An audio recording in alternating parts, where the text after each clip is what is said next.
just, welcome everybody this afternoon. I'm Rebecca Green. I'm the founder of Dear Producer, and I'm also an independent producer myself. For those who are new to Dear Producer, I started the site just, I think, 3 years ago, just to help kind of fill the void of educational resources for producers and filmmakers. And I'm excited today to have this conversation, which some people may think like, what does exhibition, have to do with producers? And, for me, I look at this as, we often put so much time in it. We put so much time and attention around just making the project, getting it financed, getting it going. And we also don't think a lot about distribution and exhibition, but it really is obviously, the last most important step of making your film is getting it to your audiences. So I really wanted to have this conversation, especially, kind of coming out of a year out of the pandemic where every panel is talking about, are people going back to the theaters or not, as if that's the only option for exhibition. And this is something, Karen Chin talks about a lot in conversations we've had. And so this conversation is going to be led by Karen, who's graciously volunteered her time to put together this panel for us. Just the quick kind of housekeeping of the webinar. If you have questions, throw it into the Q&A, chat with each other in the chat. There is, closed captions if you hit the live transcription button at the bottom. I think that's calling it all for my intro. I'm going to pass this off to Karen, who's gonna lead us. So just a little intro on Karen. Karen is an amazing producer. She is also the founder and president of Degenerate Films, which is the leading distributor of independent Chinese films in North America. And she also founded a collective called Distribution Advocates with Amy Hobby, which works to reclaim the power for independent storytellers in the current systems of distribution and exhibition. So Karen, I'm gonna pass it off to you. Thank you so much, Rebecca. Really happy to be here and so thrilled to be speaking with our super smart and hardworking panelists. So thank you to the panelists for taking an hour out from your days to spend time with us. I'm excited for this conversation because I think that we need more conversations around audience, especially in independent film. And I could argue that any conversation that we have around independent film could start from thinking about audiences. So this is great to spend an hour focused on that. And this talk comes from a piece that I wrote for Distribution Advocates, which I would not claim to be a founder of, but just, very honored to be a member of. And Distribution Advocates is a coalition that we are still forming, and Carlos Gutierrez, one of the panelists, is a part of that core group. So we are able to use that space to work out ideas that we have of what we see is afflicting the systems of distribution and exhibition that we participate in. And our conversations there take the form of very big picture ideas and ideals, talking about the forces that have shaped the spaces that we operate in, or maybe the silos that we operate in. And we also talk about just the practical realities of how do we navigate through them? How do we advocate for filmmakers in those systems right now? So this is what I hope this conversation to be as well, existing on both planes of the very big picture ideas and also the practicalities or just the pragmatics. That's the producer side of me that really just wants to know, how do you get it done? So as we go, I encourage the panelists and also anybody listening to share resources or links to interesting exhibition activities, ways that films are being seen and being shown, right? This talk starts from a piece that I wrote, which I took the opportunity to explain the difference between distribution and exhibition. So exhibition is either the physical or the virtual space, maybe more than that, but the physical or virtual space where films are shown.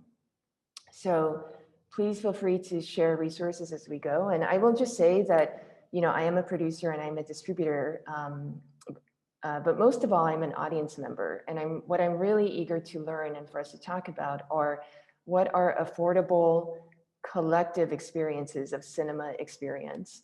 And this is what I think that many of us are interested in, a collective experience that is affordable, right? And we seem to be stuck in this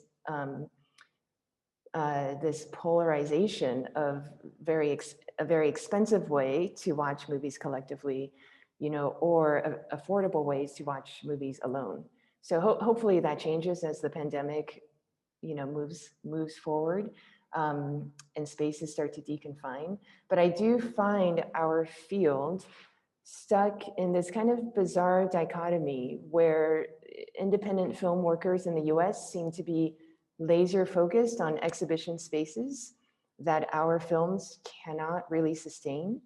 But also we are ignoring the spaces where most of the audiences are watching things. So I, hope for myself included, for our field to move beyond this. So I'm going to just put a couple links in here. The first link is to the Substack, that Rebecca linked to as well. But this is our Substack that you can subscribe to for anything that we write. Will come to you as a newsletter. And I'd like to dive into speaking with each of the panelists about what it is that they're working on and why did they think this was important and necessary, and how are they doing it. So I'd love to start with Taylor Chang. And I won't, because we only have an hour, I'm not going to go into the bios, but I know that they're fully described on the Dear Producer site. So I encourage you guys to go to that as we're speaking. But I'm starting with Taylor because Taylor works in the art house cinema space, which I think for most of us is a familiar space. So let's start there. And Taylor also plays a really important role as someone who's co-heading the Alliance for Action. And I would love, Taylor, to ask you to talk about your role at the theater that you work at and also at Alliance for Action. If you could just start by describing that for us. Thank you, Karen. And thank you everyone for having me in the space and in this conversation. So I work at the Honolulu Museum of Art and I oversee the Doris Duke Theater there. I'm a curator of film and performance at the museum. And, the work that I do in Honolulu, where I'm based, and where I was born and raised, is basically all around deep relationship building with different sectors in our community, and using film and performance as a medium to build relationships and to kind of question relationships and to kind of re-envision relationships within different sectors of our community, and trying to leverage the resources of our museum, of our organization, in order to bring people together in unique ways. That's sort of the broad stroke core of what I do at home. And in terms of the work that I've been doing with Alliance for Action since 2017, and I think also I like to call myself a member of the collective, and not an official leadership role. And I just sort of been doing everything that I can to help organize this collective since 2017. And A4A / Alliance for Actions is essentially, it's a collective of individuals in our field who are committed to undoing systems of oppression in our independent film industry, in our cinemas, in our communities. And this collective of colleagues sort of found each other about 3 years ago and have kept in touch and started out as a support network, really, as we were all individually navigating inequities in our organizations and in our spaces. And over time, it's evolved into really sort of think tanking and brainstorming what it means to work collectively as an industry, and to rethink the way that our spaces work with each other, within exhibition and also distribution. And it spans across the field, really. And we've been around for about 3 years, and It's taken time to really, one, build relationships with each other where we're also used to working in silos, and two, to collectively evolve to the point where we are ready to take action into, uh, you know, rethinking power dynamics in our field, rethinking, the way we work with each other. So it's in a kind of exciting time, I think, for us as a collective, as A4A, to kind of navigate sort of, one, getting to know each other, two, coming together around shared values, and then three, how do we live out those values through collective action in our field. And I think we're in that part 3 phase at the moment. And it's an exciting time to be in that phase, I think. So that's all I'm going to say for that. But yes. Can you talk, Taylor, about I'm assuming that your attraction to being a part of this collective comes out of your work at an art house theater. Can you talk about any specific motivations, where you felt that something like Alliance for Action is necessary? What are your own experiences or opinions or thoughts around that, the need for something like this? Yeah. When I think about the work that I do um, in Hawaii at the museum and the theater, um, I mean, it's like what we see happening in a local level are the patterns are very similar in a national or international level, where you have a lot of different people in the community working in silos, and um, you know when we're aiming to bring people together in innovative ways to kind of rethink how we do things, it's sort of like all the different skill sets of relationship building, of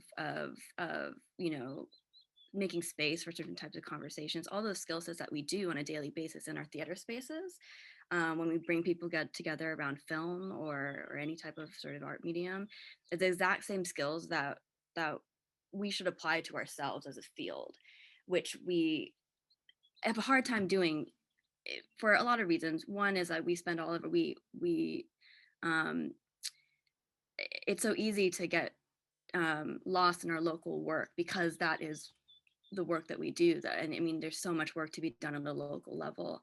But when there is space and time to kind of step out of that and to see the bigger picture, there's so much opportunities, I think, to make some really powerful difference, not just locally, but nationally and internationally. If we're able to work together, that's the thing. It's like, um, so. Anyways, I think I'll leave it at that for now. Yeah, yes, I think the desire for collective power resonates with myself, and I'm sure many people listening as well. I wanted to ask, I read an interview you did, Taylor, and I wanted to ask you about this quote because, and this speaks more specifically to your work at an art house theater. And it was a great interview, and you said, working to build and maintain more diverse audiences isn't a straightforward formula that you can put on repeat or put on auto mode. For instance, we can't just program a film and assume a new audience will come. And it was great to read this because for so long, when I started in independent film, it was really the Field of Dreams model. Like if you build it, they will come, right? And hopefully we're coming out of that thinking. But I'd love to hear you speak about what is that work? How do you understand that work and what does it entail for you? Yeah, yeah, it's not formulaic.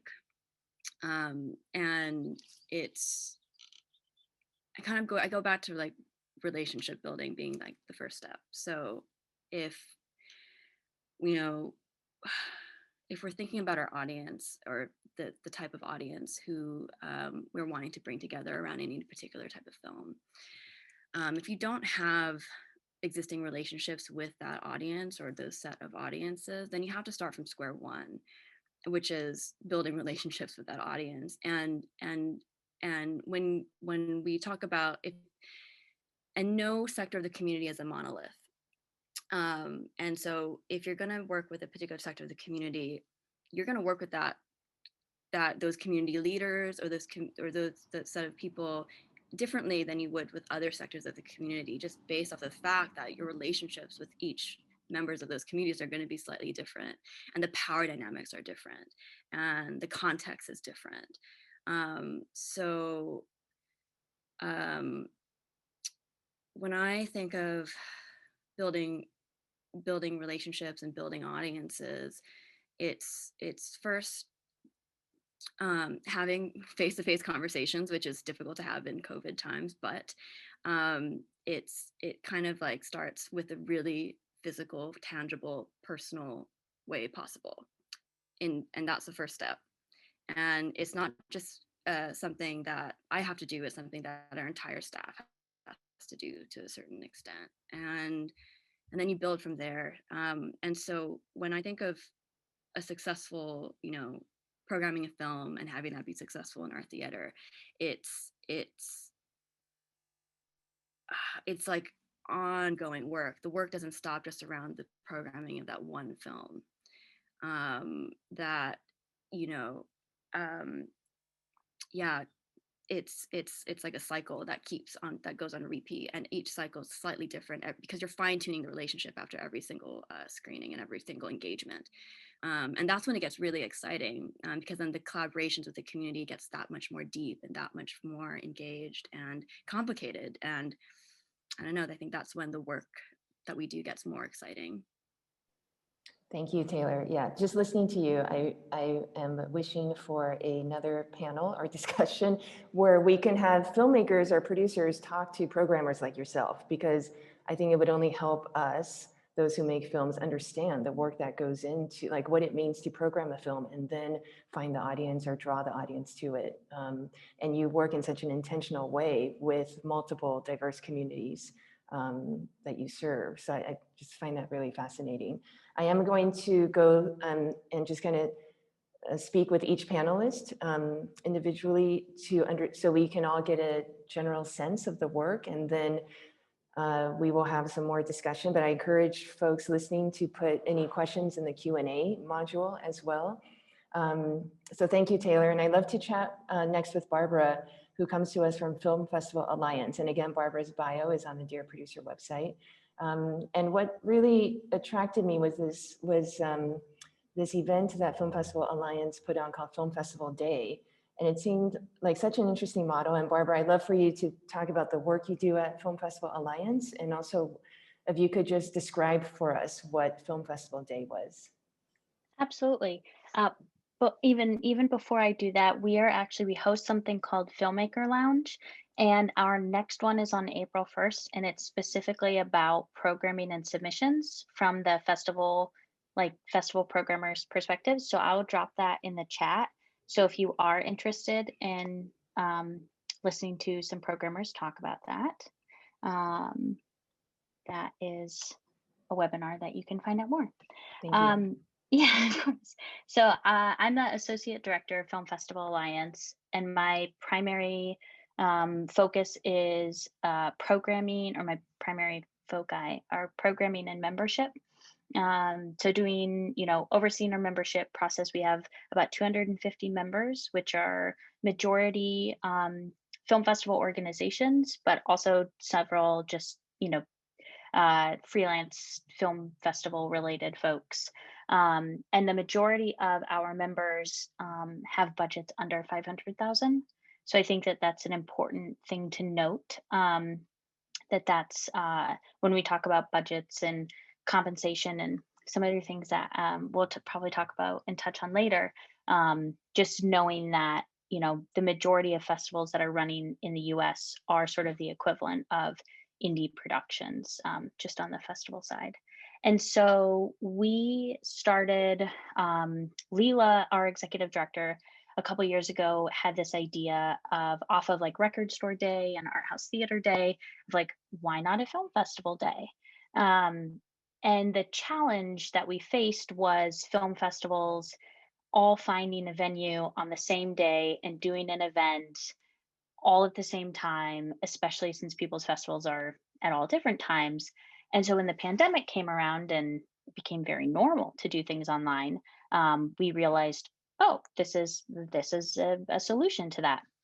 So we put together our first one, and it was with a title called Phoenix, Oregon, which is our goal with sort of in identifying films. We wanted to find films that either didn't have distribution or had distribution deals that were maybe streaming only. Basically, films that when we're, not in a pandemic, play really well on the regional festival circuit and like could play a whole year and, really make an impact that way, but might not, graduate to like a bigger pickup.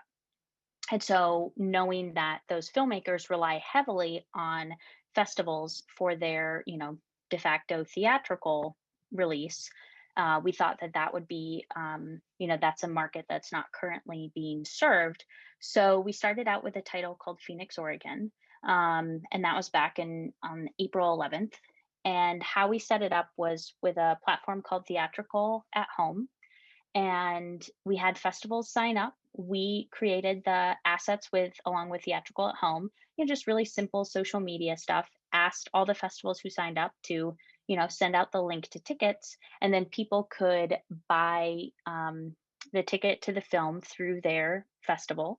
And then we just did a simple split 50-50 between the festival and the filmmaker. So FFA helped to organize it, but we're not interested in you know money from it. It's very much for the festivals and for the filmmakers. And so Phoenix, Oregon did almost $10,000 in box office. And so the festivals, walked away with 5,000 split among 32 festivals, not equally, but according to, however many tickets they sold. And the filmmakers walked away with close to 5,000. We did a live Q&A. So we knew that we had to kind of organize around a live event of some type, to kind of encourage people to watch it within a set time frame. And we had over 400 people attend that first Q&A.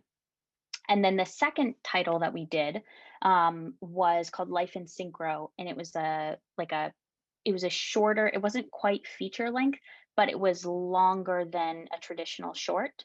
So it was again a title that was unique because it's when you have a 40 to 50-minute film, that can be a real challenge for a festival to program, and it's going to be a real challenge to get a distributor to pick it up and release it in any way.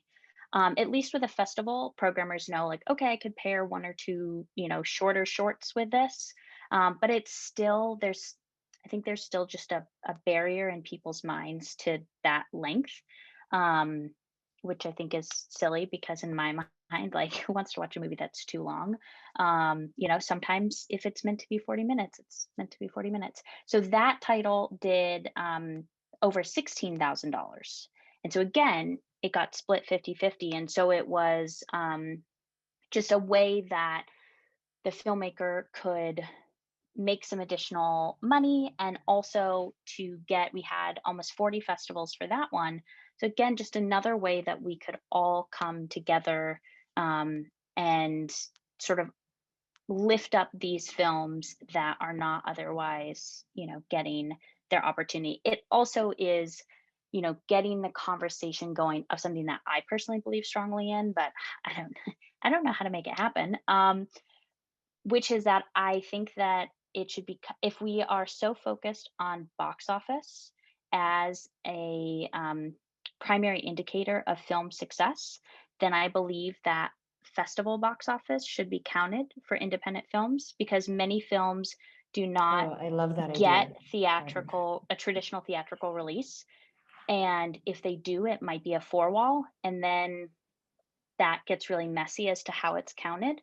But now, I mean, everyone's got ticketing systems. I know passes are complicated, but come on, there's got to be a way that we can record, if not box office, then attendance alone, because how valuable is that data for filmmakers to be able to say, if they played 20 festivals and to sold out shows, that has value, that's meaningful. And it's too often, I think, films that only play festivals get dismissed when they've had a very tangible impact, because our whole system is obsessed with calculating success. So yeah, that's sort of a side tangent, but that's No, I yeah. love that. I love that idea. I actually never thought of it. I mean, one, thank you for acknowledging film festivals as a form of exhibition. I think that film festivals are by definition exhibition spaces, but many of them resist being thought of as exhibitors because I think that, which leads to two, thank you for just assuming or starting from the point of revenue share between festivals and filmmakers. And I think the film festivals that resist being thought of as exhibitors also don't share revenue with filmmakers.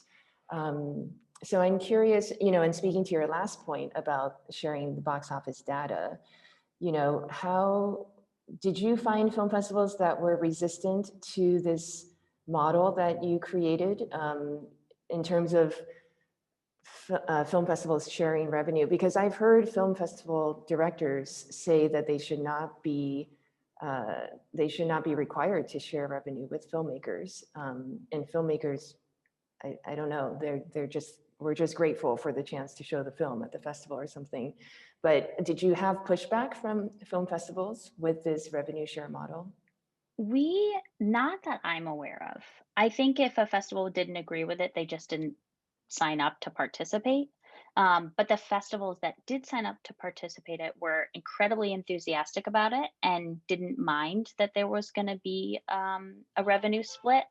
Um, I think that I have noticed a more willingness to discuss shared box office and or screening fees, a flat screening fee, just compensation in general.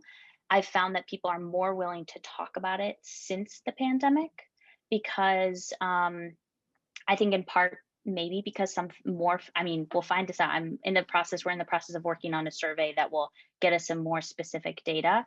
But I suspect that there was an increase in festivals having to offer revenue sharing and or screening fees in order to get some films to agree to play a virtual festival. This is totally anecdotal, not based on any evidence, just on my gut based on conversations I've had. But I wonder if that combined with the virtual cinema model has just cracked open that door. I also think we've been having so many conversations in the festival world, which I think is replicated on a larger scale by the incredible decades long work of our labor unions, and that is around equitable pay and pay, period. So I think it's becoming less and less acceptable to not pay your panelists, not pay your participants, not pay filmmakers, not pay artists. So many grants exist out there where they put in big bold letters like you can pay artist fees. We very much encourage, or you have to pay honorariums with this. So it is by no means solved, but I think the door is open to that conversation in a way that it hasn't been before. That's kind of what it seems like to me. Yeah, I'm excited about. I appreciate that. Yeah, no, I again would love to have just a panel on that topic. But I want to go to Keisha next to talk about Keisha's work both in the distribution company and in a repertory program that I find so interesting and fascinating. And again, Keisha's bio is on the Dear Producer website. And just as a kind of segue, when we talk about data transparency, maybe the most opaque place is with the SVOD platforms online. And I'll just put a quick link in here to my company, Degenerate Films, is part of a collective of distributors, we're up to 30 distributors now that provide films and content to Ovid.tv, and Jonathan Miller, the head of Ovid, has begun publishing data as just putting the statistics out there on the blog for Ovid, and here's a link to that. Oops, here we go. So Keisha, I'd love to turn to you next and talk about you have started a distribution company. I've been doing great work with that. Can you talk about the decisions and the ideas behind starting My Site is Lined with Visions, which is what I find a really interesting way of showing repertory films on a VOD platforms. And for me, I should just say, like, very personally, these films resonate deeply with me because they are the same films that inspired me to go into film producing. So I'm lucky to have seen these films when they first came out in the 90s. But of course, many people didn't have that opportunity. Thanks, Karen, and thanks, Rebecca. Yeah, so basically, Sentient Art Film was started in 2018, and we had two main goals in starting it. One was to be filmmaker centered, and in that vein, very specifically around filmmakers that were working around experimenting with form and generally from underrepresented communities. And the other element of our vision was actually to bring work back from the archive that may have fallen out of it with a similar focus on films that were experimenting with form from marginalized or underrepresented communities. And so My Site is Lined with Visions actually came around. I was working with Roddy Bogawa's Some Divine Wind for a long time. We had spoken and I had licensed a bunch of his films just as a start to the company, as the kind of first foray into bringing something back from the archive that was really well known in the Asian American filmmaking community, but really not very well known outside of that. And so we really wanted to kind of highlight it and give it a spotlight. And so we were initially trying to do this in a brick and mortar way. We had gotten some screenings, but it was, no one was picking it up because there wasn't anything new to market about it, right? Like, it hadn't been restored. There was nothing, there was no kind of like catch or hook. And so when the pandemic came along, I had been working with Abby, where she's a programmer at the Dockyard, and we had been working to get to shift Miko's no data plan, which we released. We'd been working to shift that to virtual, and had been talking a lot about just Asian American filmmaking in the 90s and all these different films that we loved and were working with. And through that came up with the idea of perhaps, this virtual space was a way to actually get more attention around these films that we had been trying to get out into in a more kind of traditional way for a while without really much traction. And so, it's a community of filmmakers already. And so we were just basically introduced around and then did our own research, kind of curating a bunch of other films that we thought would go along with it, and came up with this program that we were then released virtually. And a huge part of the program and a huge part of Sentient's work too is creating discourse around these films. So with the films that we release, we also, whatever Q&As we do, we're just basically trying to create an archive so that, years after the film's been released, you can kind of go back and see the discussion. So My Site is Lined with Visions, we commissioned a bunch of new essays around them. We have a bunch of Q&As and Instagram lives coming out just to kind of not just exhibit the film, but to actually create discussion around the film. And actually, as a result of that, after we did the first release in May and June of last year, a lot of people missed it. So we got a lot of emails afterwards, oh my goodness, like, how can we see this? How can we see this? And so we got the idea to bring it back, but we wanted to kind of do something a little bit different and maybe something that was more impactful. And we initially had the idea of panels, and we reached out to Don Young at CAM, who was really excited about helping us kind of organize panels around the themes of the series. And we also are organizing a fellowship where the filmmakers from the series are actually going to be linked with emerging artists to develop an artist practice, one thing that's amazing about these filmmakers is even though they're out, quote unquote, out of the archive, they've actually continued a filmmaking practice and they've sustained it over, decades. So this is something that we wanted to kind of, share and transmit with another generation of filmmakers. So yeah, so the exhibition has actually blossomed into something like a whole ecosystem of communication. Yeah, I think that's so fascinating, and I'm very interested. Like, I love watching what you and Abby's son are doing, and what's really interesting to me is you're making decisions that I assume are audience driven. But I would love for you to speak to a couple of these. You know, for example, making this program available for a whole year, right? It kind of goes against what we normally think of the virtual space as a place with very little. Kind of continued relevancy. Like, it's just a very fast turnover space. And also I see Abby doing the Q&As for these films on Instagram, right, on IGTV. So I love for you to just talk about, are those decisions aimed at generating new audiences for this kind of work? Absolutely. They're aimed at generating new audience, but also generating community around this type of filmmaking. So part of, we're a very small company with a very small budget. We don't have any marketing spend. And so what we realized is that these films, you know, word about them kind of crawls very slowly through time and space.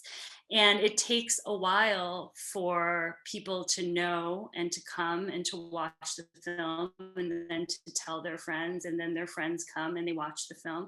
And the 2-week window was simply not enough, and we still find that people, it just takes a very long time in this word of mouth, almost grassroots way, to bring the audience to the films.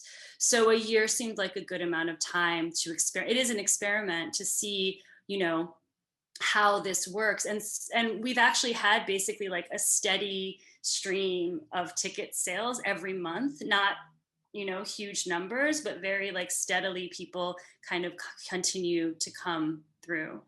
And then the Instagram lives are something, we're basically trying to treat Instagram like a community center, and develop a certain kind of like loose, yeah, like just like a notice board and a place that you can go for conversations, and just like an easy access way to these conversations that maybe will take you further into the discussions and the films that are on offer. Not just My Site is Lined with Visions, but the other films that are kind of related to that. So yeah, I love it. I love what you guys are doing. It's also really, what's the word? Healing or restorative, you know, as an Asian American filmmaker, that even just the other day, I think I was texting with Rebecca about this. I saw a press release that came out from this new SVOD platform, Documentary Plus, and they were announcing one of their programmers that were hired, and they were listing the filmmakers on their platform. And they said, we have award-winning filmmakers like Catherine Bigelow and so on and so forth. And we also have up-and-coming filmmakers like Ramona Diaz and Nanfu Wang. And it was just like, in what world is Ramona Diaz an up-and-coming filmmaker? But of course, in the world where these filmmakers fall out of the archive or don't get considered part of the canon yet, or have been so influential. So I really appreciate the work you guys are doing. So Carlos, I'd love to talk to Carlos next. And Carlos has it's the 20th anniversary of Cinema Tropical, which Carlos is one of the co-founders of. So congratulations. And, you know, even though it's 20 years, I think that the reason why Cinema Tropical exists, right, the work that you guys do is still very relevant. So I would love for you, Carlos, to just talk about the ideas that motivated the founding of it, and also the work to this day. I mean, I guess looking back in retrospective, 20 years ago, or even a bit longer, I met Monica Wagenberg. She's the co-founder. We met at Cinema Studies at NYU, 1997. And at the time, very few films from Latin America had access to the international film circuit. So that was one of the ideas. The other part was that we met at a Brazilian cinema class with a wonderful Robert Stam. And, you know, she was born in Colombia, was born in Mexico, and we realized how little we knew about Latin American cinema in general, you know, and that's still a big issue. Latin American cinema and US Latinx cinema hasn't been incorporated to the canon, to the academic, to the curricula. So basically with those two ideas, that's how we decided to start Cinema Tropical. We both got different professional experiences. Monica with film distribution, New Yorker Films, and I was working at the Mexican Cultural Institute, so I got a lot of experience in terms of not-for-profit management and as well as cultural promotion. So with experience of that, we started a cine club. We started doing weekly screenings at the Pioneer Theater which sadly doesn't exist anymore. Actually, not too far from my office in the East Village, and it was a very organic process. We started as a cine club, so every Wednesday, mostly screening 35mm prints. It seems like a prehistory, but what happened is that also, we started in 2001. It was when the results of the census came out, and it was a Latino wave. The Ricky Martins is when corporations realized that there was a Latino market in the U.S. that was not really tapped. It was also like another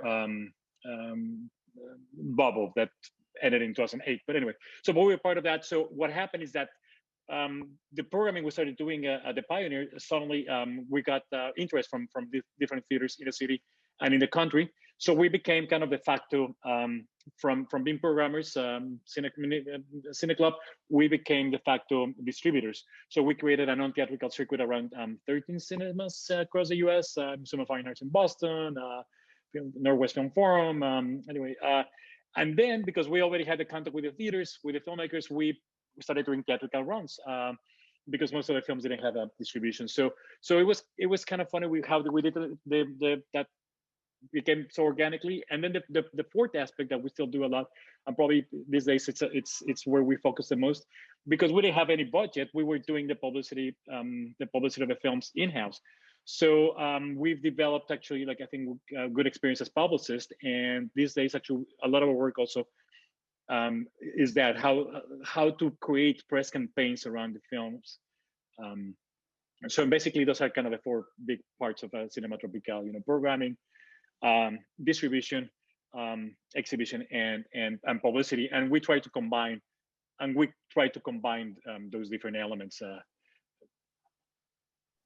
And do you find, Carlos, that the work in a way is still, I think about my own experience with Chinese cinema and how the landscape has changed so much, obviously the politics and the power dynamics, and how, it's like, how do you feel about the cinema that you're supporting and that you're putting out there, programming publicizing, exhibiting, distributing, how do you feel about because I've heard you talk about how Latinx cinema is influential, similar to what Keisha, was just saying, like these films are so influential, especially recent Latinx cinema, but why are they not more part of the conversation of of whether it's in the canon or just part of the conversation in terms of, and I guess by conversation, I also mean part of the financial success. Why is it not more financial success for Latinx filmmakers? Are you seeing like the blockages at the exhibition or distribution, the critics, for example? Our work intersects in different levels. So, I would say a big chunk of our work, 3/4 perhaps, it's working with what's considered foreign cinema in this country. It's films from Latin America. But in that sense, what's been crazy is that Latin America in these 20 years became an epicenter of world cinema. I think some of the most exciting films coming anywhere in the world are coming actually from Latin America. So that's one area of. But then also we are also working with US-based Latinx filmmakers. That also we're seeing a very exciting generation of filmmakers emerging in this country, but that's still kind of marginalized to certain tropes and topics. So intersects in different levels. So for example, for most of the Latin American filmmakers, because of the geopolitical, they have to go to Europe, to film festivals in Europe, in order to be brought to the US or Canada, and then to be imported back to their countries of origin. So it's a very complicated chessboard. Here in the US, like US Latinx filmmakers, they don't have access to really European festivals, because also Europe has also its own notions of what Latin American is, and generally does not involve US Latinx cinema. And also the same, actually, a lot of film festivals in Latin America don't also consider the US Latin experience as part of the programming. So it interferes in different levels. But I think for me personally, that's been part of the great experience that we've been able to really cross and these days, and more so with technology, the local, the national, and transnational all blurred. So that, I think, creates a lot of great opportunities to precisely those challenges to be And just to add something that I think is important, and going back to your text, I'm really happy that you mentioned creating and programming as an important element of what's not working, because basically that's what we detected. The problem is that I think a big problem in our field is that we're commercializing every single films, each one separately, and in that sense, we're making the films compete against each other. So, for example, all those panels, how to distribute your film, I think it would be more useful to say, how can we distribute our films? In the sense that, it happens, you have 10 films, and that's how we also, that informs actually what our series, like suddenly we realize, there's like 10 amazing films, or I will take the amazing 10 films about immigration that talk about immigration in different ways. So instead of commercializing each one separately, which is going to be very difficult, how about creating a series with the 10 of them? And then the impact funds that can be generated can be for the 10 films rather than one. So I think for me, this is really important. So how can we create more curatorial tools to spread the wealth? Because we're creating a very individualistic system that is just benefiting every single production separately. So how can we create more thriving communities?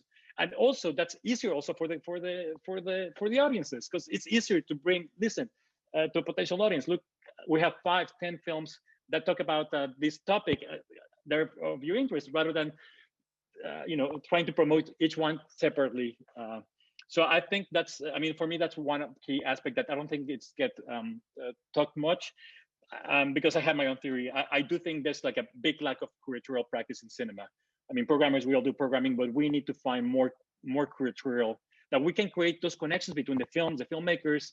And just to finish the idea, for many years we've been applying that. So we have a wonderful series of Brazilian music. The Brazilians have been great in documenting all of the musicians and all of the genres, and so we've been doing that series for 10 years, and so that's a good way to bring people who are already familiar with the music, but not with the films. So that's, I think a lot of what we do is taking out the films out of the film world, because many times we're the first ones blocking that natural connection between the films and the audiences, because how the film world is constructed. So how to find a more direct connections. And in that sense, I think, we talk a lot about this, Karen. I think the simple communication model helps more. What's a message, who's the listener, and what's the channel is a more useful formula, rather than the production, distribution, exhibition, which is a much more complicated, and it's not really working.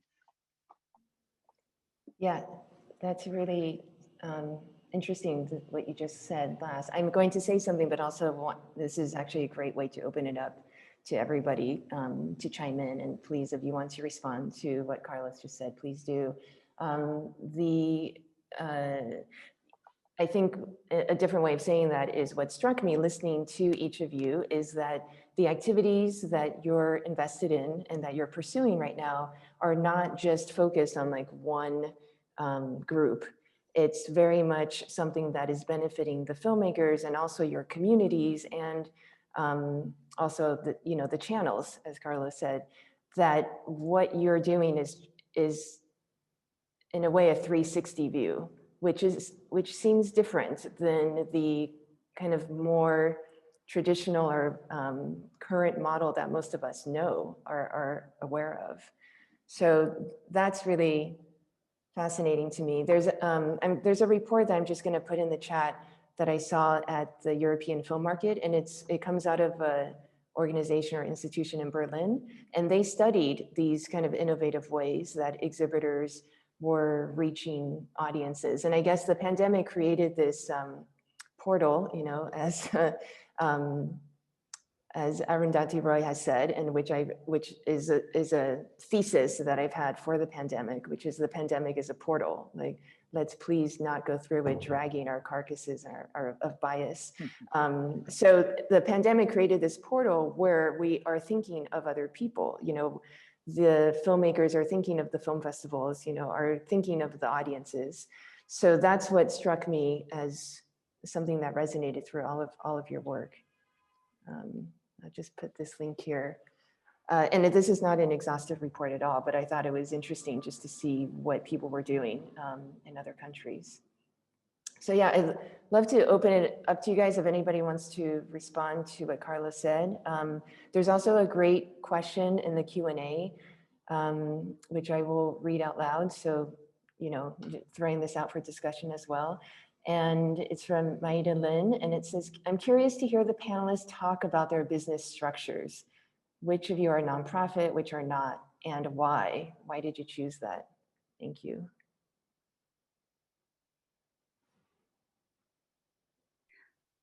I would offer first to answer or respond at least to Carlos's, what you put out there, and then also I can answer the question too.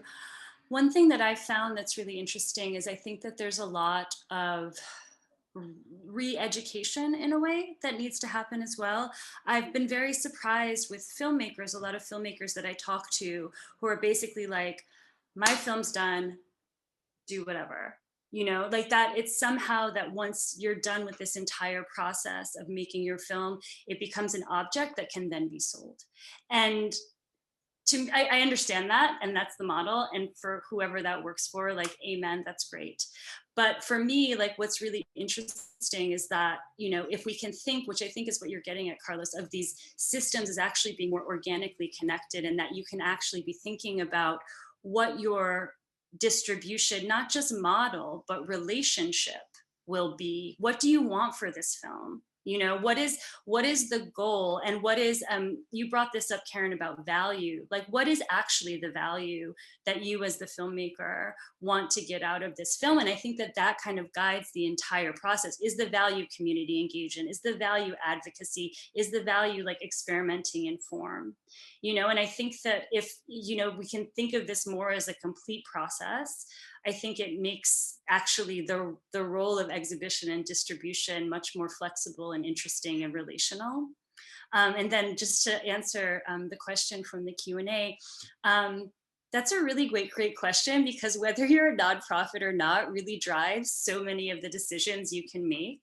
And especially in the US, business, you know, it's not flexible, right? So Sentient Art Film is not a nonprofit, though we are trying to create a somehow hybrid model, which is quite difficult. And in the US, there's not even like, I think in Europe, I've heard that there's like a low profit model of companies. So basically though, what's interesting why we chose to be nonprofit is that we thought it would be a more agile situation where we wouldn't have to be, you know, that we could program whatever we wanted, we could do whatever we wanted, we didn't have to be responsible to funders, like we didn't have to like constantly have like some kind of like big brother over our heads.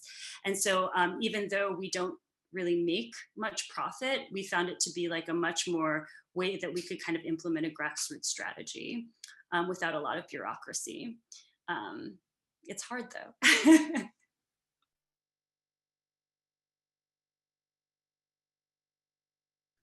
I can I can answer the question in the Q&A, but you know, working in having an art house theater that exists within an infrastructure of a museum has been an interesting framework. We're a nonprofit, but we are at the same time a revenue generating arm of the museum. So we do have, you know, revenue goals, and which during COVID has actually shifted a bit. We're navigating sort of, you know, do we have revenue goals at this time? I mean, we do, but you know, I think the amount of revenue has been shifting as our museum as a whole has been rethinking relationships between all our different departments. Yeah, and to answer another question that came up in the Q&A, ooh, maybe it disappeared. But in terms of how we look at compensating filmmakers or engaging the filmmakers in the process, more and more frequently, we've found that if at all possible, like having a conversation with the filmmaker at some point in the process, it's so beneficial. And exactly what Keisha was saying, it's a lot of times it's the, you know, the distributor or some sort of middle person in between the filmmaker and the exhibitor, and we found that when it's possible to actually, have a conversation with the filmmaker, that a lot of that it generates a lot of really interesting conversations and opportunities that we probably wouldn't have otherwise thought of. But we've split box office with filmmakers directly. We do that a lot, especially with our local filmmakers who don't have distribution, and that has really helped build our relationships with our local filmmaking community, being able to partner with them and split box office with them. And a lot of our filmmakers also really, for access, want to have their screenings free. So, and in those cases, we've relied a lot more on grant funding or private donations to, allow us to give flat rates to all of our filmmakers when that comes up. But especially during COVID, almost all of the filmmakers that we work with in the virtual space from Hawaii, our local-based filmmakers, wanted to offer their films for free for access. So in which case we really relied on existing funding to cover those costs. And jump in. Basically, what we knew from the beginning when Monica and we started Cinema Tropical that distribution was so difficult that we needed to rely on other sources of funding. So for us, it was obvious that the not-for-profit model was ours, and that's basically how we work. We work in kind with many organizations, and basically I think that's part of the work. As late capitalism, there's a lot of wasted resources, and so you have like different resources completely wasted. So what we do is try to create synergy among different organizations, different entities, and then maximize the impact. So for example, in that sense we work a lot with the academic world, and actually a shout out to our colleagues at the Center for Latin American Caribbean Studies at NYU, who have been great partners. So sometimes with the funds they can bring, we can use that to pay film rentals. But then we do the marketing in-house, in kind, and then maybe we can get a plane ticket from a consulate. So I think a lot of this is creating creative synergy, finding ways to create a creative synergy with those different elements. Because again, it's our system is so fragmented. So it's making those connections. I think as Taylor was saying at the beginning, is basically that's how we thrive, and that's also how you build audiences and make it sustainable for everybody. For Film Festival Alliance, we are a nonprofit, and then we are partially funded by our membership structure, and then partially funded by grants and partially funded by events that we run. I think like to provide additional context for festivals, and Taylor can speak better to the way that the budget lays out for theaters because it's a little bit different. And this is certainly not to excuse not paying filmmakers whatsoever. But I think it's important to understand the context and the hesitancy in the past to pay filmmakers is that so much of the money that comes in through ticket revenue goes out directly to bring in audience, whether that's through events and marketing, and frankly a big one is venue rental, because most film festivals don't own their or don't have an existing venue, and so that can often be a really huge expense, whether they're working with their local cinema or if they're working with a chain. So the sort of equipment costs, a lot of times they have to build out spaces. So again, I think that the hesitancy around filmmaker compensation in the past and why people are, why we're starting to talk about it more, is because it's sort of like, well, if I'm looking at my existing budget, I have no idea where that money is coming from. And to me, that's not an excuse to stop the conversation. That's an opportunity to ask, how could we readjust the budget? Do we really need one giant opening night party? Do we really need all these extra benefits that, especially as Carla said, the late capitalism wasted resource? You think about like, how often do you plan for a large party at a festival, and you have to kind of over prepare, and then you maybe don't get as many people, and you've wasted 10 or 15% of your budget. And so I think that there's a lot of opportunities there. And then there's secondarily, there is the well, how do we bring in more money? And so that's also a conversation, especially around grants. I'm very interested in some of the work we're doing is through our advocacy committee is getting in front of more foundations so that they understand that, as Karen said earlier, that festivals are exhibitors. And this is the same for cinemas, that cinemas and festivals are not just commercial spaces showing movies like a commercial chain and therefore don't need access to grants, but are quite the opposite. They are primarily community spaces first. When I was working with Arthouse Convergence, we had a saying which was community-based, mission-driven, and I think that still stands. And I think the more that we can remind people that exhibitors are more akin to museums and operas and ballets in their funding structure, the more that we can understand that there is a need for national funding for these arts programs. So we think about the power of cinema and why all of us are drawn to it. And it has the power of a collective experience and bringing people together and the amazing conversations you have after that. And that's not the same as just a plain old service where you're just going and watching a movie and leaving. So I think that there's a lot around that. And I'm gonna ramble. So.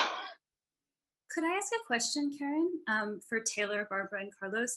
I'm interested since you all are very solidly nonprofit. If you feel like there's a certain constraint around what you can program, particularly if you're interested in programming content that perhaps a section of your community or a section of some part of your stakeholders isn't going to like.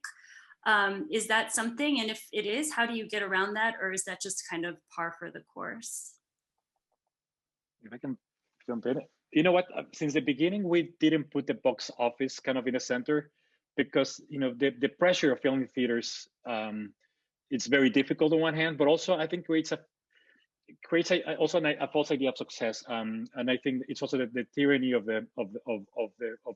selling tickets.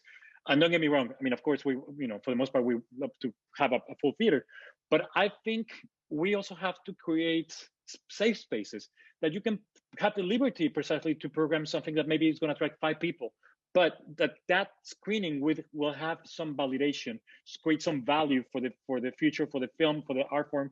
There's different ways. So in that sense, actually, you know what? We're not necessarily good in Cinema Tropical at filling theaters, but we're really good at creating validation and creating value for the films.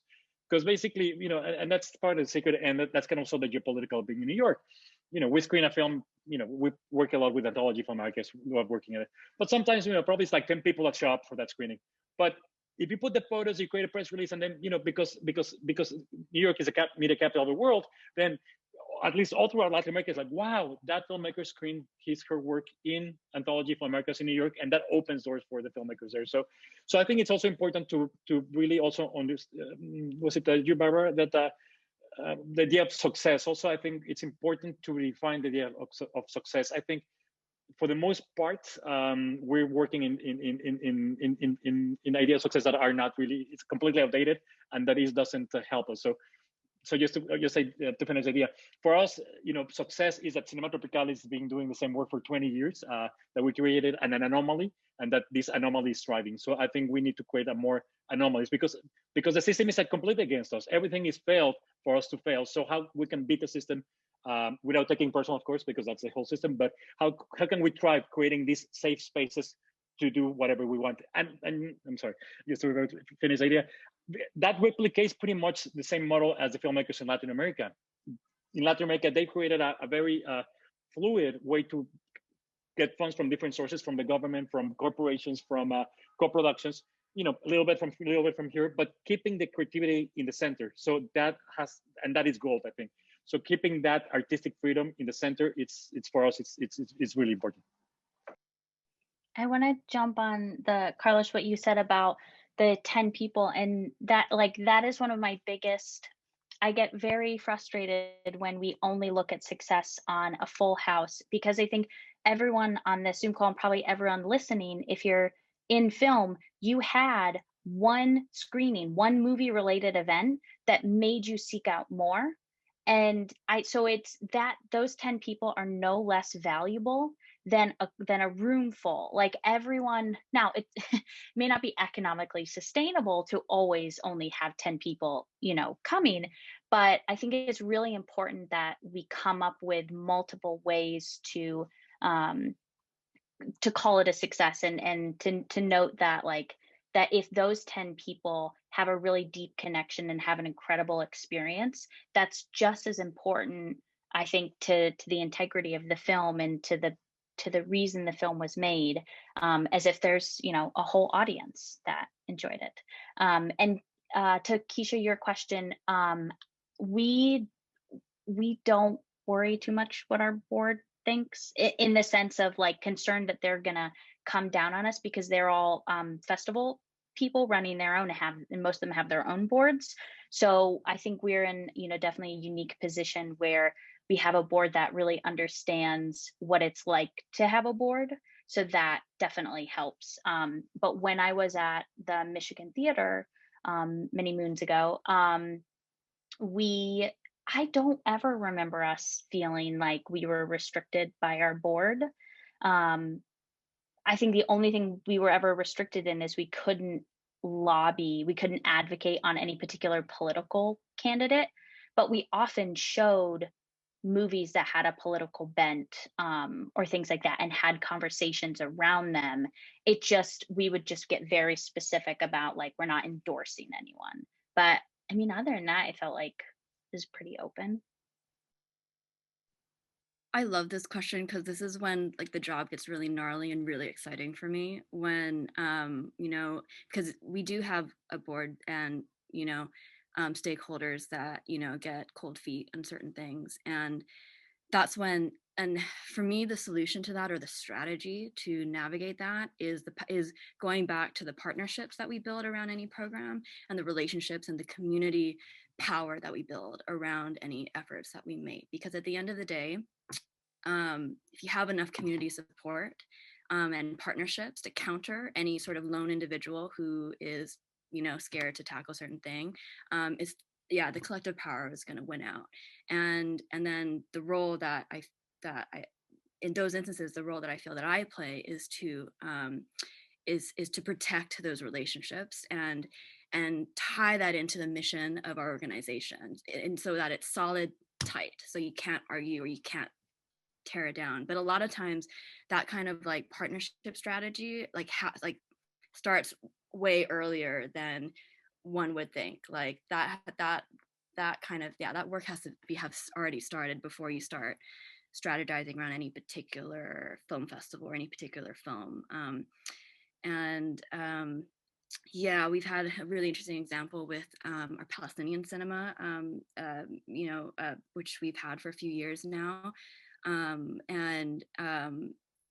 It was the power of the community, and it was our ability to articulate it and tie it to our mission. And it happens in all the time, in big scales and also small scales. But it's always the innovative partnerships for me that like gets us through it.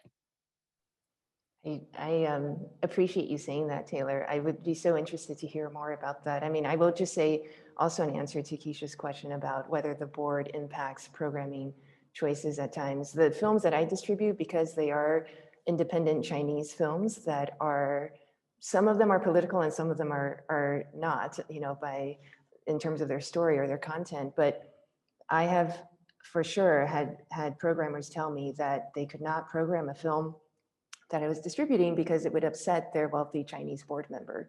I mean, I've heard those exact words from programmers, but I will say that this is an agnostic issue because you also have Apple saying that they are not going to do anything related to to jeopardize a relationship with China. So this is like across the board for-profit, nonprofit issue with the Chinese independent films. I do want to ask, actually, just to get back to the filmmaker in this conversation. And Rebecca brought up a point to me, and Taylor, you touched on this about how it's really important to have conversations with filmmakers early.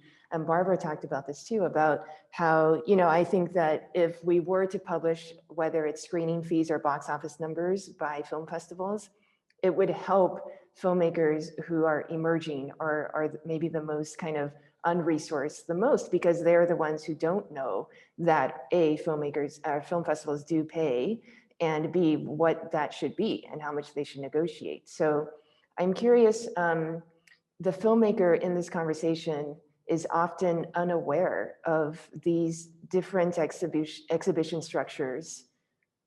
And I'm curious why you guys think that is. Have we created these siloed, is it just the fact that we have told filmmakers to expect that their film will go to a big festival like Sundance and sell to a big distributor like Neon or A24? And so have we not done a good enough job talking across these parts of the supply chain, or what is it? Why are filmmakers not so involved in this awareness and conversation? Carlos. Because the system is built upon on the exploitation of new talent. We created a system that basically, our field is sadly full of vampires and sharks, that they take advantage of, the new crop of filmmakers, and that involves sales agents, reps. And so, we create a whole system that the interest of the intermediaries come first than the interest of the filmmakers, and that is a big problem. So how can we turn the equation and put, again, the film and the filmmakers' interest and the audience at the center of all of this? So I think that because the model we're working is that we're taking advantage. We as an industry, or I hate the word industry, we as a film community, we're taking advantage of that. So, and in that sense, it's a very we like transparency. There's no accountability. So we need to transparent more things, precisely so the filmmakers know, why are we programming a film? Why are we distributing a film? Just be out there.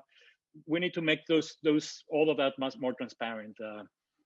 I think that's a good way to counterbalance being completely honest and being completely transparent. And I have to say, in that sense, for us in Cinema Tropical 20 years later, that's goal for us. I mean, that having that trust with the filmmakers from the ones that we were working 20 years ago, who are big names now, to the new generations, that trust, it's goal for us, because sadly the filmmakers are not finding that trust so easily. Again, because it's full of intermediaries, and I always say this: we need to be facilitators, not intermediaries, as in the sense to facilitate the communication between filmmakers and the audience, not to put our interests before, our agenda before that equation.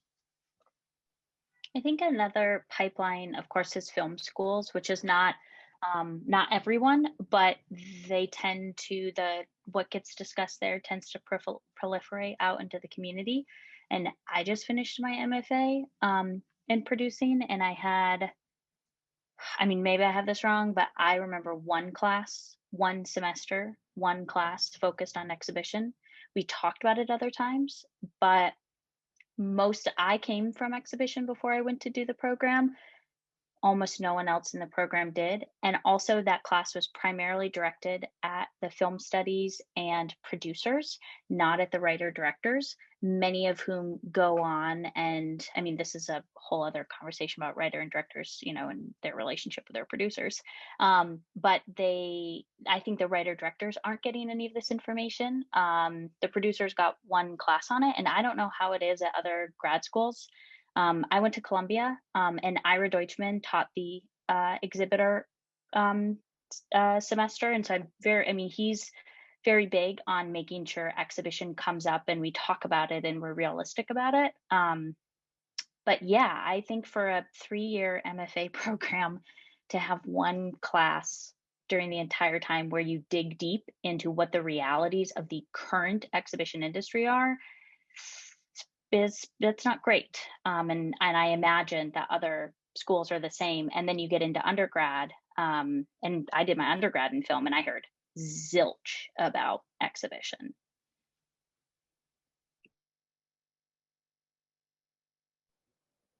I think Rebecca, should we start to wrap up in terms of time? I will just say one last thing, because I saw Randy Mac had a question in the Q&A about about how to think of we as opposed to I.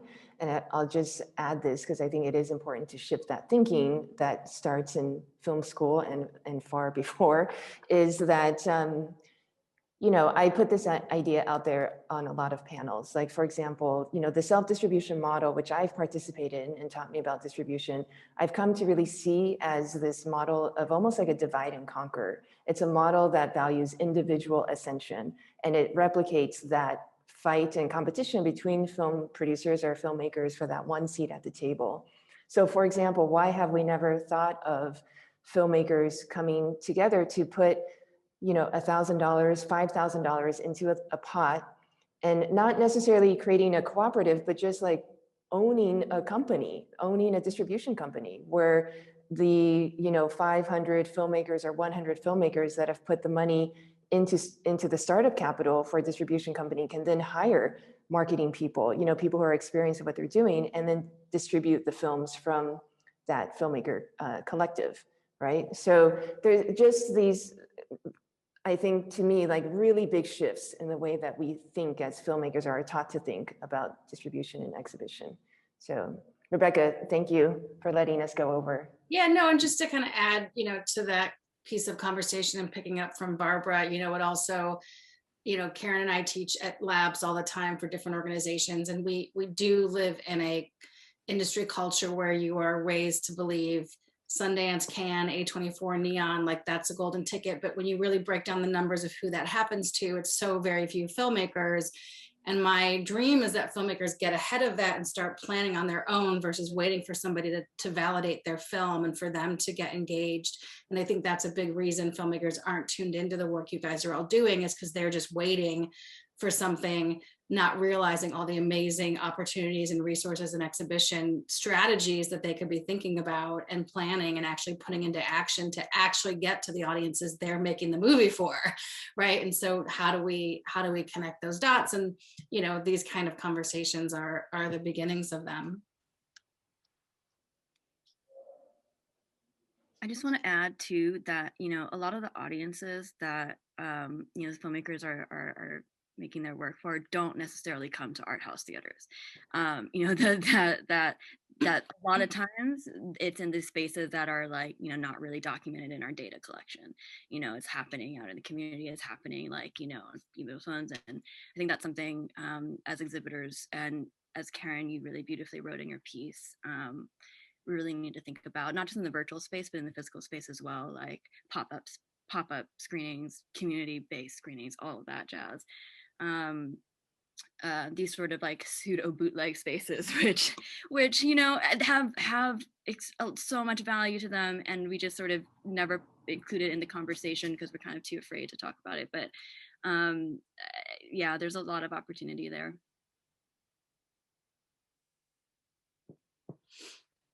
Great. Yeah. Does anybody want to add anything else before we jump off this Friday? No, just if anybody knows of other really, what did you call it, Carlos? And any other anomalies or thriving anomalies, please, please email us or comment on the post. Love to hear about just as many diverse structures and activities are out there. Thank you. Yeah, thank you guys all for joining this conversation. To the panelists, I know if everyone could clap, they would clap for you. It was a really engaging conversation. So thank you guys all for being here. And thank you, Karen, for putting this all together for Dear Producer. Our pleasure. Thank you. Thank you. Bye.